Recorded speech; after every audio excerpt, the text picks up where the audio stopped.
Highway लगतच्या ढाब्यांवर 60 दिवसात हातोडा, सरकारचे परिपत्रक जारी। महामार्गालगत सुरू असलेल्या ढाब्यांबाबत सरकारने मोठा निर्णय घेतला असून हायवे लगतच्या अनधिकृत ढाब्यांवर 60 दिवसात कारवाई करण्याचे निर्देश देण्यात आल्याची माहिती समोर आली आहे। या संदर्भात सरकारकडून परिपत्रक जारी करण्यात आले आहे।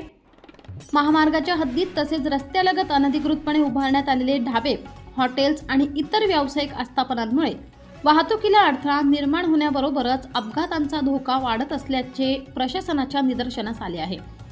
या पार्श्वभूमीवर संबंधित यंत्रणांना अशा आस्थापनांची पाहणी करून नियमानुसार कारवाई करण्याचे निर्देश देण्यात आले आहेत। पुढील 60 दिवसात सर्वेक्षण, नोटिसा आणि त्यानंतर अतिक्रमण हटविण्याची कारवाई केली जाण्याची शक्यता आहे।